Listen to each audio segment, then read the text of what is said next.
Zipper rolls out to the right, pitches off to Taylor, and Taylor's to the 20, down to the 15, down to the 10, 5, 4, 3, 2, 1. Touchdown, Billy Taylor! Touchdown, Billy Taylor! Billy Taylor scored a touchdown from 21 yards out. The crowd goes berserk. It was November 22nd, 1969. That they came to Barry, Michigan, all dressed in maize and blue. The words were said, the prayers were read, and everybody cried. But when they closed the coffin, there was someone else inside. Oh, they came to Barry, Michigan, but Michigan wasn't dead. And when the game was over, it was someone else instead. 11 Michigan Wolverines put on the gloves of gray, and as the organ played the victors, they laid Woody Hayes away. Under center is Wangler at the 45. He goes back. He's looking for a receiver. He throws downfield to Carter.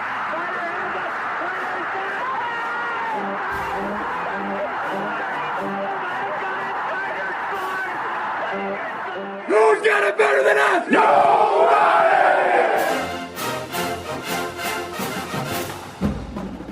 Welcome to the Michigan Man Podcast on Wolverine Sports Radio, a member of the V Sporto Network, and in partnership with SB Nation's Maize and Brew, for Wolverine fans from coast to coast.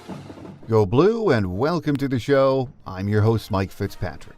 Joining us in a moment on this week's Visitors Edition is the radio play-by-play voice of Iowa football, Gary Dolphin. Remember to rate or comment on the program wherever you get your podcast from.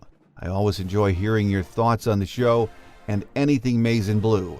So you can email me too at the Michigan Man Podcast at yahoo.com. That's the Michigan Man Podcast at yahoo.com, and I would love to hear from you.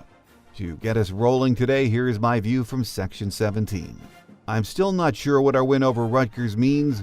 In many ways, it really doesn't matter.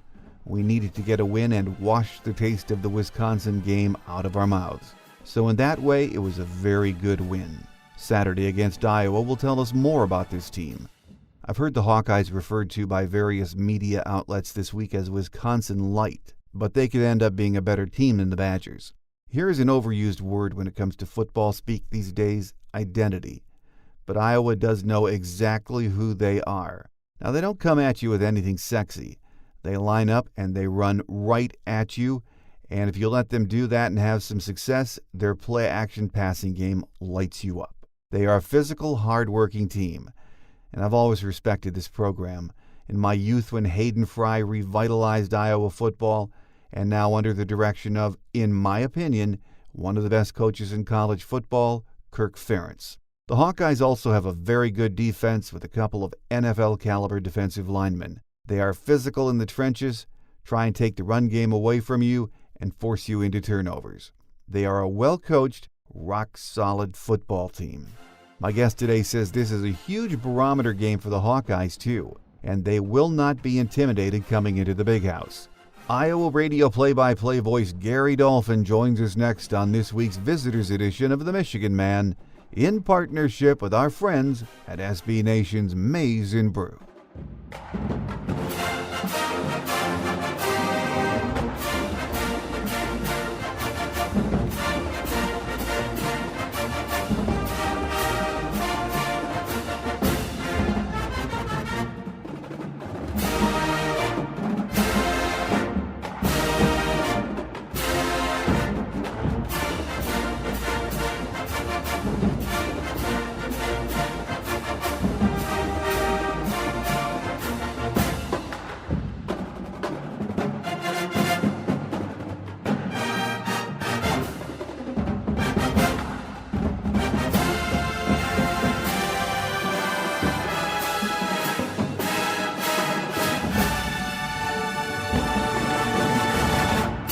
Here with us on our Visitors segment, and it's been a few years, is Iowa radio play-by-play voice Gary Dolphin. Great to have you back, Gary. Yeah, good to be with you, Mike. It's been a while since these two have been on the field. A couple, 2-3 years. I know Iowa has not played Ohio State in 3 or 4 years. The Hawks do go to Columbus next year.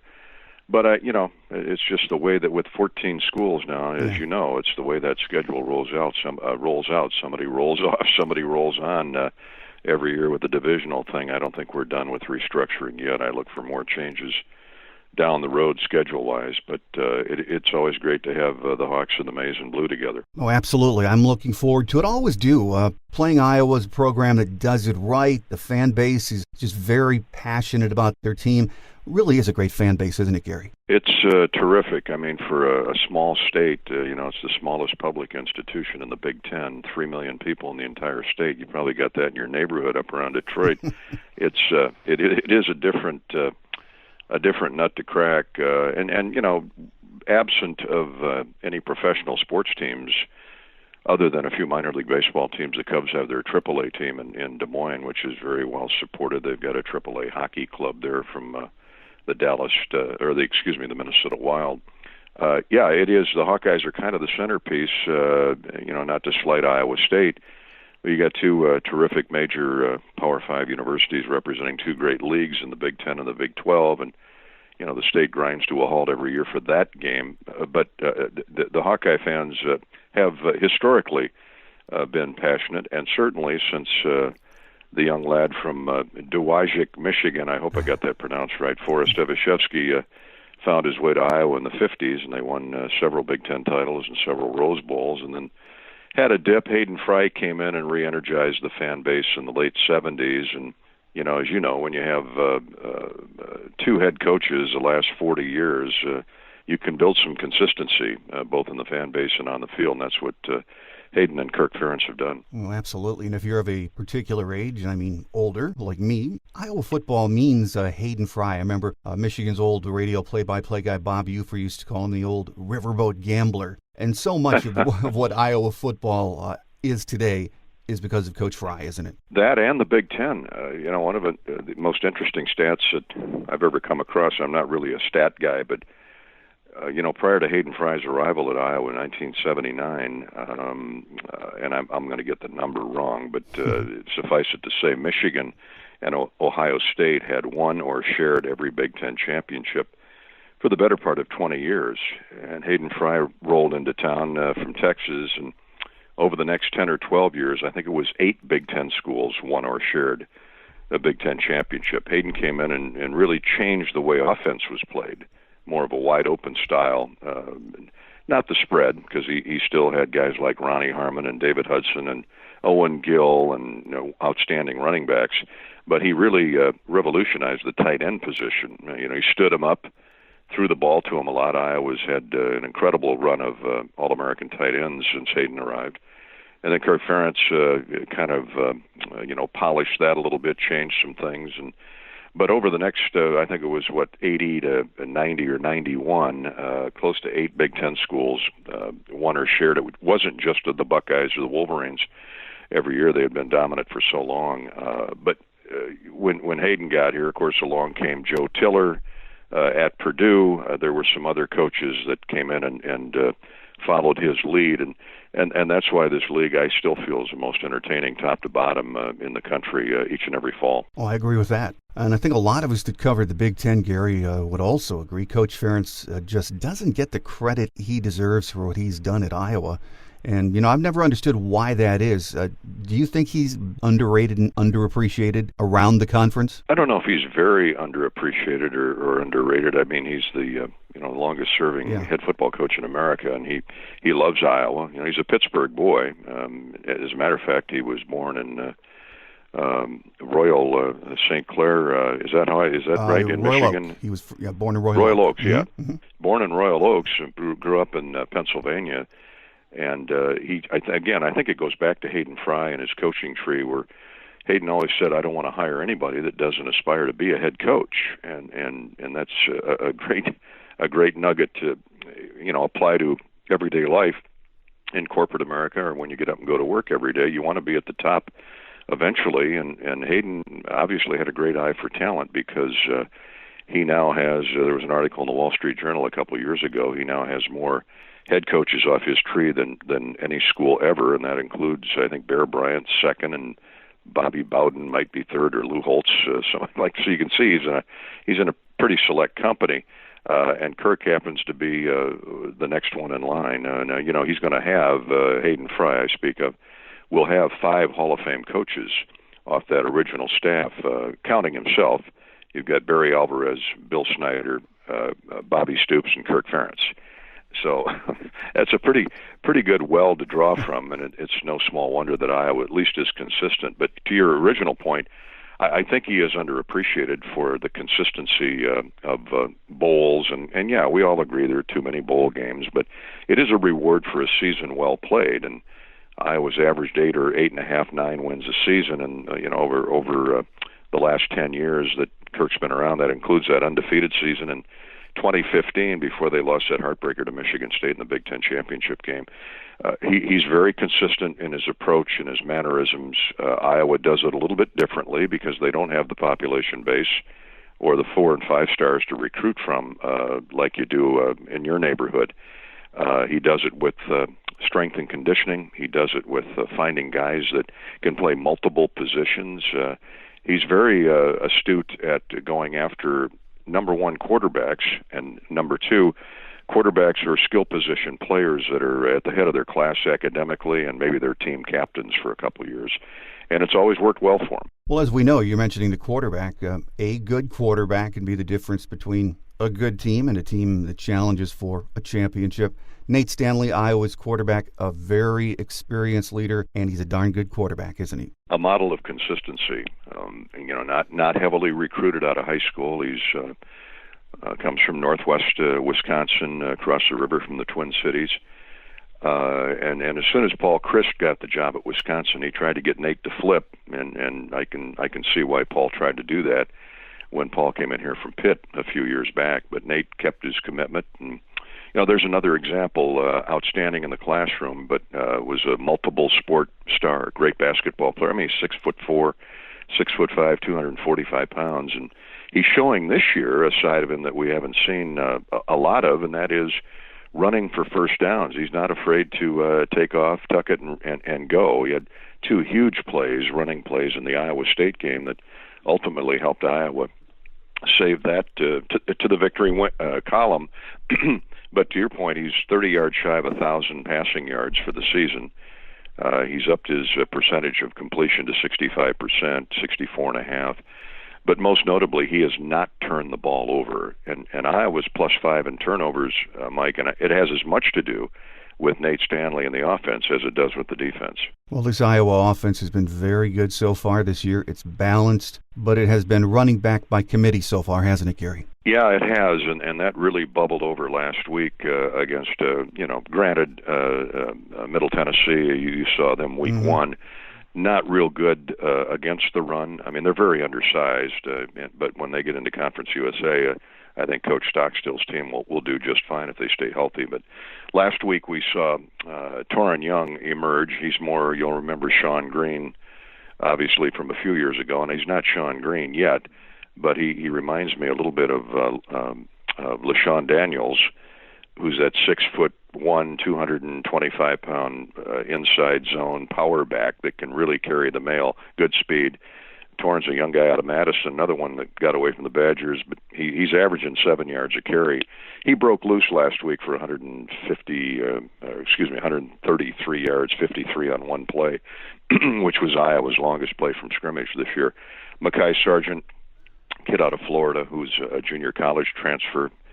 He came in last year, and about the last 3 or 4 games of the season, the light switch went on in terms of the game plan. He finally got it down, and he's Iowa's best pass catcher. And then a freshman they're playing a lot, a true freshman, is a kid out of the deep South, Georgia, Tyler Goodson, who I think is about as close to reminding you of Akram Wadley as anybody we've had in a while. So those 3 guys, Kirk keeps trying to find a go-to back, one he can feed the ball to 25 or 30 times a game, and nobody's really stepped forward. Now, I think Sargent and Young are the 2 main guys, but this Goodson kid, I'm telling you, he's the real deal. He's 5'11", 195 pounds, and came from a great high school program in Georgia, and as you know, they have pretty good high school football in the great state of Georgia. So we'll see where that goes. They've got to make a decision on Tyler. Obviously, they played 4 games. If he doesn't play Saturday, that's probably a red shirt, perhaps. We'll see. Well, as we mentioned, Nate's numbers have been very solid in the passing game, so he has some very good receivers to throw to. Talk about that receiving core and some of the names we're going to see on Saturday. Certainly, that's the highlight of the offensive production to this point, and it had to be. The uniqueness of losing 2 guys, one who's parked in Detroit now, T.J. Hawkinson, who you're just seeing him scratch the surface. He's going to be now. He's got to stay healthy, like they all do in the NFL. But right. I think this guy's going to be a great tight end in the NFL. So you lose him and Noah Fant, both in the first round from the same position, from the same school. That's never happened before. And so that was a pretty good punch to the gut. And you think both those guys could have come back. Imagine Iowa's passing game had that happened. But that's the nature of the game today. So Iowa's turned to the wide receivers, and this is my 23rd year of doing Iowa football, present state of operation. And I've followed Iowa football for 40 years, and I don't remember a deeper set of receivers than what Iowa has now. Brandon Smith and Amir Smith-Marset on the outside. This kid, Nico Reganey, you're going to love him. He is a first-year player, returns punts, unbelievable speed, kid from New England. And, again, another kid that Ferentz and his staff found that they've developed, and he's really blossoming now. And then they've got another youngster. He's either a redshirt freshman or a sophomore, and Tyrone Tracy, a kid out of Indianapolis, who has come on the last 2 or 3 weeks. They've all got touchdown catches. They've all got multiple receptions. They've all had a great game here or there and solid games elsewhere. And then I haven't mentioned Oliver Martin for good reason. He hasn't played a whole lot, and I know you're familiar with Oliver. He's only got a half a dozen catches. He's still trying to feel his way. He didn't even know he was going to be eligible until the week of the first game. And not that he wasn't mentally prepared, but obviously there's a lot of guys ahead of him right now that have been in the system for a couple of years. Now, Oliver, we think is going to be outstanding. Obviously, Michigan thought he was going to be a heck of a player, but time will tell on that. Well, overall, though, is the offense farther ahead than everyone thought it would be 4 games into the season? I would say yes, because of the wide receiver production. You've got Amir Smith-Marset, obviously, is their primary target. He's only caught 15 passes, but for a 17-yard average, he can go deep. Nate's able to go vertical more, Mike, because of Brandon Smith and Amir Smith-Marset and Nico Reganey. Tracy and Oliver Martin, and there are some others, Max Cooper, who will come on. The tight ends are starting to get more involved. They're certainly not to the level of TJ and Noah Fant. And the offensive line, despite kind of like the secondary, been beat up a lot. A kid out of Detroit who, I saw earlier in the season, preseason, projected to be a number 1 draft pick in the first round anyway.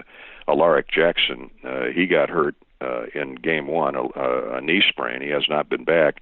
I see he's on the roster this week. He could play, but I know Kirk's plan is to not play him.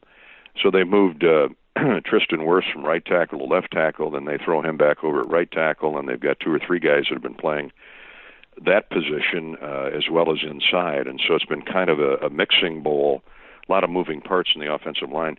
So, but because of that, Iowa has still played well, I think, offensively. They're not scoring the points that they think they should be, but then what offense does?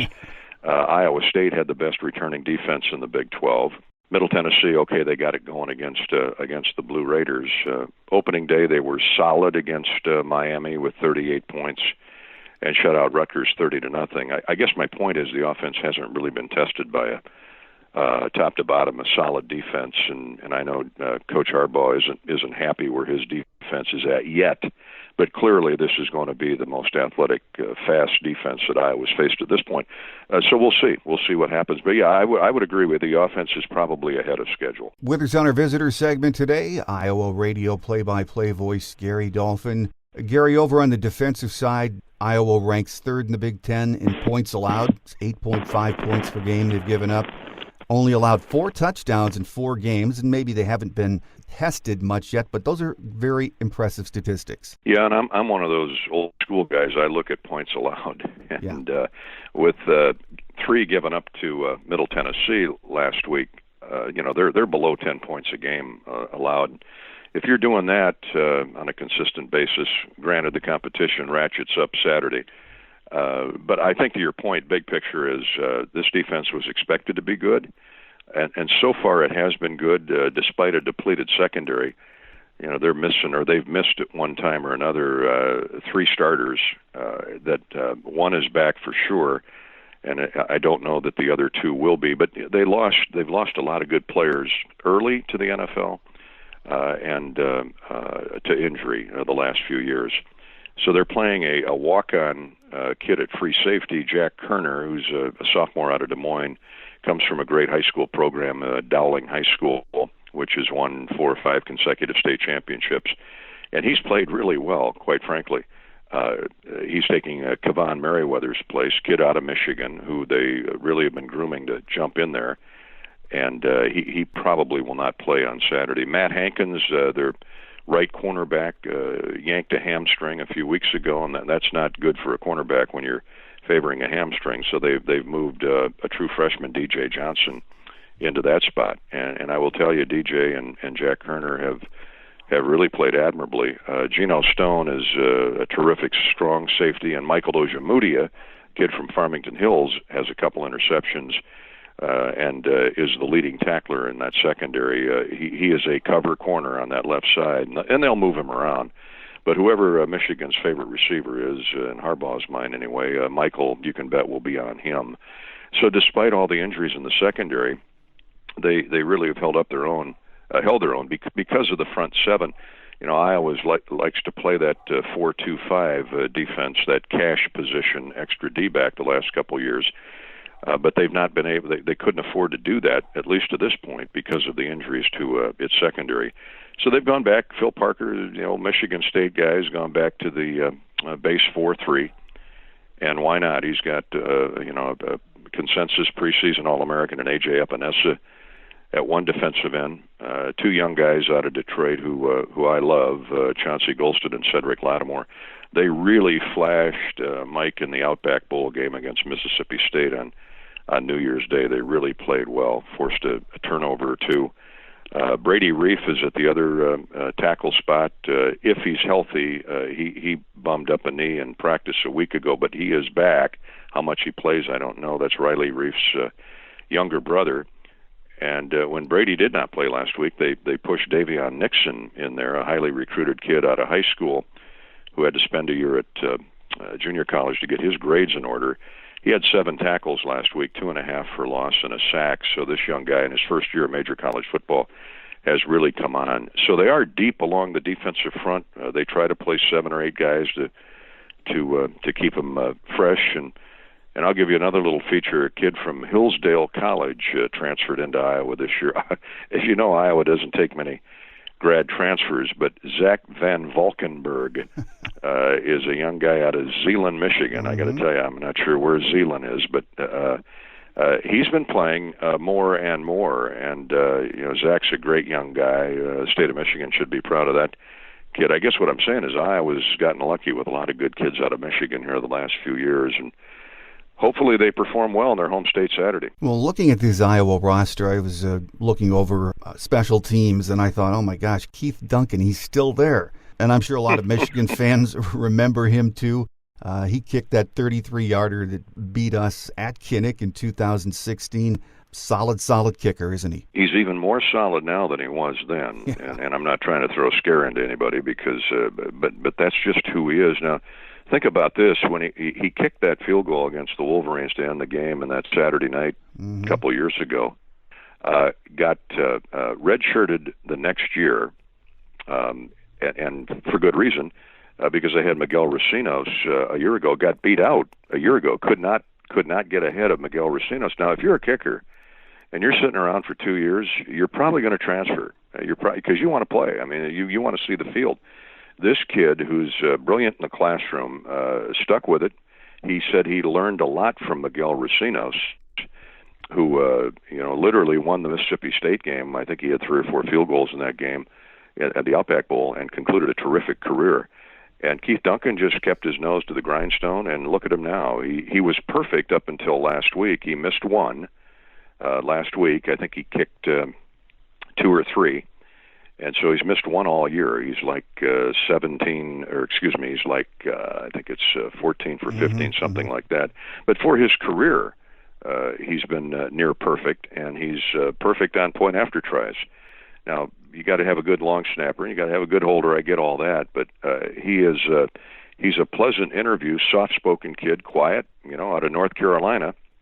I'm not sure what the connection was that he found his way to Iowa City, but you can bet it was family-related, relatives in Iowa, something like that. That's typically how we get lucky with a kid like that. And I can promise you, he could be a huge factor on Saturday. Yeah, he's got a stronger leg. I mean, he's done a lot of weightlifting, a lot of strength and conditioning, and Chris Doyle, as you know, is one of the best in the country at developing kids' bodies. Now, typically you don't relate Chris Doyle with a kicker, but his leg, he's got his long is 49. He kicked one of 49 last week, and that's a career best for him. He's 6 for 6, 40 to 49 yards.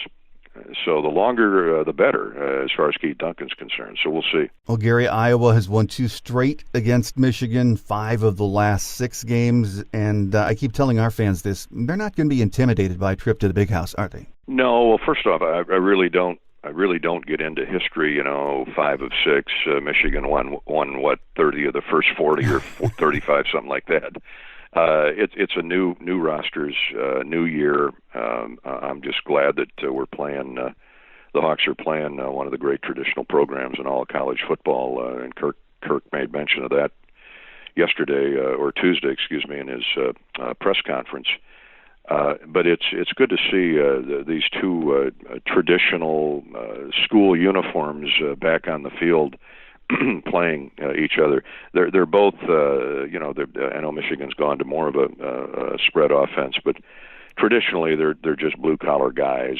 Both Iowa from an agricultural perspective, and Michigan from a manufacturing view. They're just lunch pail states, blue collar guys that come to work and do it the right way. And academically, they don't sacrifice anything. But to your second point, Iowa, it's Iowa. I mean, these guys they're not farmers, at least not all of them, but they're used to hard work. They'll hear the crowd noise, and they'll be excited in pregame warm-up. So once the game starts, they won't be intimidated. They're not intimidated at the Horseshoe. They're not intimidated at Camp Randall. That doesn't mean they're going to win the game, but they usually play pretty solid. They've been really, really good at protecting the football historically under Coach Ferentz. And Norm Parker's defense has become Phil Parker's defense. And they just line up and hit you. And no, they won't back down. They won't be intimidated. And, the best team will win the game Saturday. Well, Gary, final question. You've been around the program long enough to know the difference between a decent, a mediocre, or a good Iowa football team. What does your gut tell you about how good this team is or could be this year? Well, right now they're a little north of good. Are they great? No, but they're good, which means they're solid. They take care of the football, and historically, pick a team: Michigan, Ohio State, Alabama, Penn State, Southern Cal.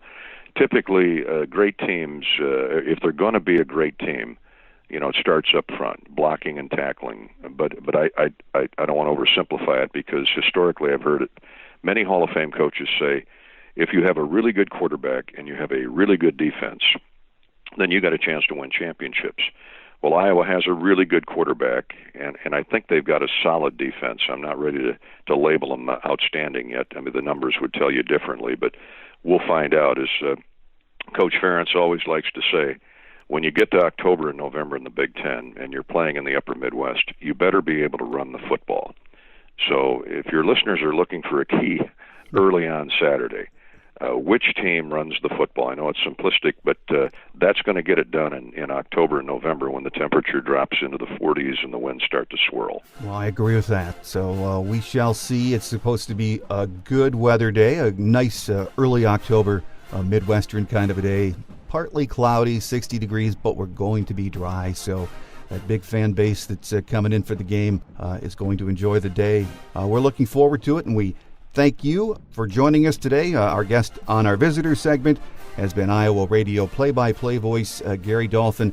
Always a pleasure to have you on the show, Gary, and we look forward to the next visit. We'll do, Mike. Thanks for having me on anytime, bud. Quick Hits is next as we wrap it up for another week here on The Michigan Man and in partnership with SB Nation's Maize and Brew.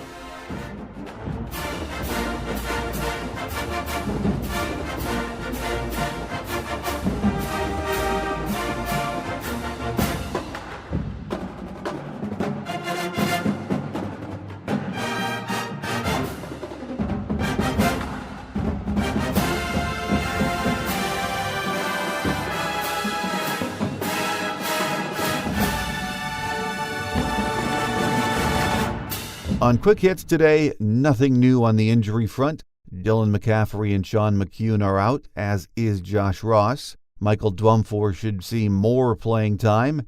And according to Jay Harbaugh, freshman running back Zach Charbonnet is back to near 100%. Here are some game day notes. In this series, Michigan has won 45, lost 15, and there have been 4 ties. The first meeting between these two teams was played in Detroit on November 10, 1900, and it was a 20-5 Iowa win. The last time we met was a game we all remember, November 12, 2016 at Iowa. It was a 14-13 last-second win for the Hawkeyes. Kirk Ferentz is the Dean of College Coaches in his 21st year as head man there. His record is 152 wins, 101 losses. The Hawkeyes were 9-4 last year, 5-4 in the Big Ten. They beat Mississippi State 27-22 in the Outback Bowl and finished the season ranked number 25 in the AP poll. They are a perfect 4-0 heading into this weekend's matchup.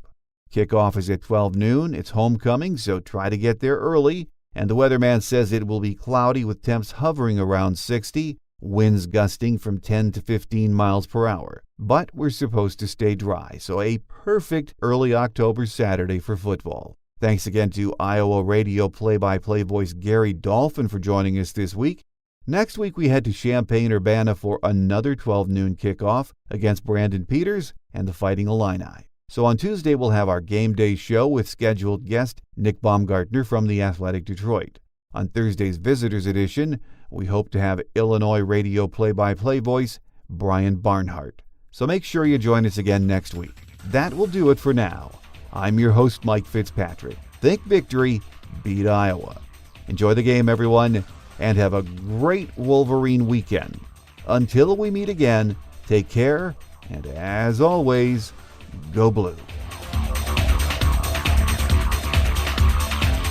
Thanks for joining us today on The Michigan Man, here on Wolverine Sports Radio, a member of the V Sporto Network, and in partnership with SB Nation's Maize and Brew.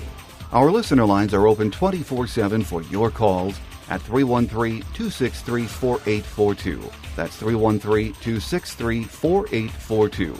Or email us at themichiganmanpodcast@yahoo.com. That's themichiganmanpodcast@yahoo.com. The Michigan Man Podcast is produced at the studios of Robin Lynn Productions, Allen Park, Michigan, and is not affiliated with the University of Michigan. Go Blue!